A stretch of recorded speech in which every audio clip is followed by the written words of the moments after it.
not as colorful as multiple personality disorder or as exhilarating as bipolarity, but for constant amusement, it's your best bet.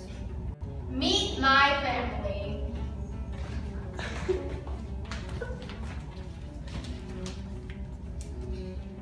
My OCD affected me randomly at different times, sometimes worse than others, which caused problems for me and my family.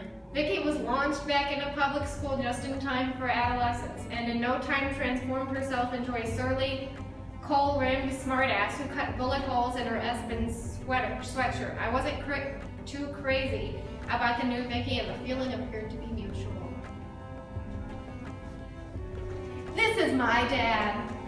My father's Jewishness, on the other hand, was invisible, deeply felt, but impossible to see. I don't need practice. I got it down already. This is my mom. My mom was straightforward and honest, answering any theological question with admirable frankness. Also affecting my religion. Sometimes I would spend hours praying. I also did not have a yarmulke, so I used these napkins when I prayed.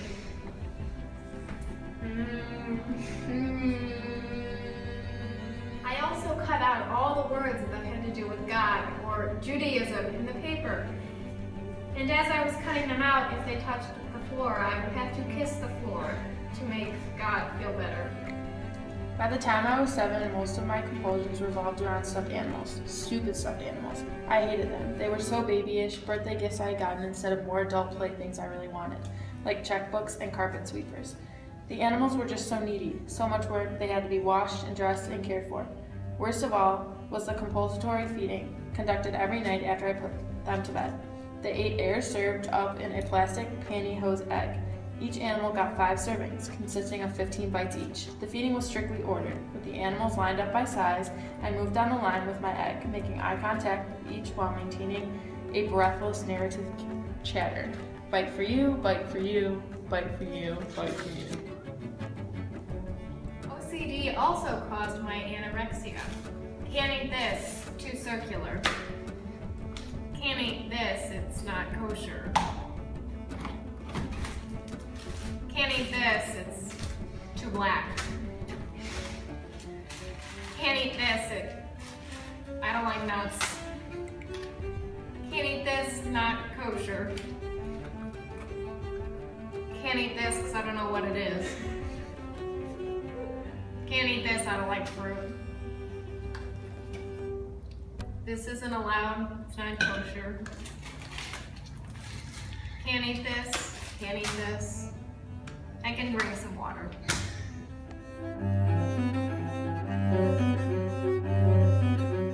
A guide to proper hand washing technique. First, you need to get some water going. We want it hot, hot, hot, hot. Next, choose your position. What kind of soap is for you? Bar soap is out. Other people have probably used it and it's probably contaminated. Liquid soap it is. Choose an antibacterial formula if you're worried about contamination from germs. Step 3. Rub your hands together vigorously and scrub, scrub, scrub, at least for a full minute. I don't know if the water is clean. What if the water isn't clean? What if the water just makes you dirtier? You wash and wash and wash, but you can never be safe. Alright, it's clean. We're moving on. The next part is tricky. Your hands are clean, but they're wet. Try to get them dry without getting them dirty again. The air dry technique is best. Sure, it's slow, but it's safe. Simply hold your hands in the air until they are completely dry. Be sure not to touch anything. If you touch something, or for some reason you think you maybe touched something, go back to step 1.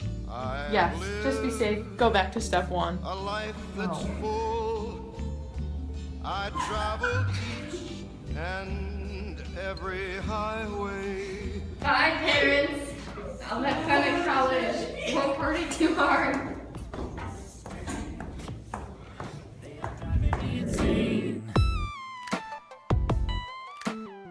I was chunky. I was wearing my hair long and straight at the time and with my beret. I looked remarkably like Sam Kinison. Because I've gotten too big for almost all my clothes, I was dressing like him too.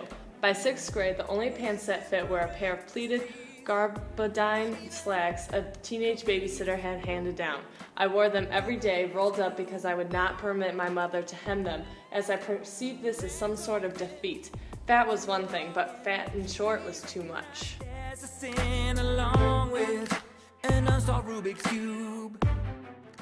The conflict in this book is man versus self because Jenny is fighting against her own mind. Through her humorous and sarcastic tone, Jenny keeps a lighthearted and comedic outlook on her OCD, which helps her overcome it. A closet that's not organized. Pills removed out of sequence. A main motif in this book was fear. Jenny was afraid of everything, from washing her hands to meeting new people, and also afraid of stabbing her own family. I gotta make things right. At the end of each chapter, Jennifer Trake puts a thing called an interstitial. Trake keeps the audience interested through her use of figurative language.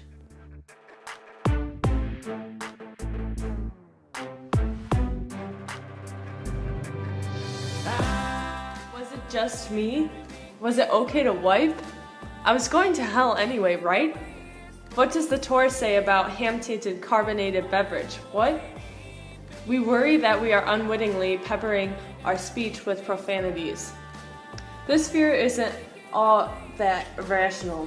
Knives are dangerous, and goodness knows even loved ones can push it.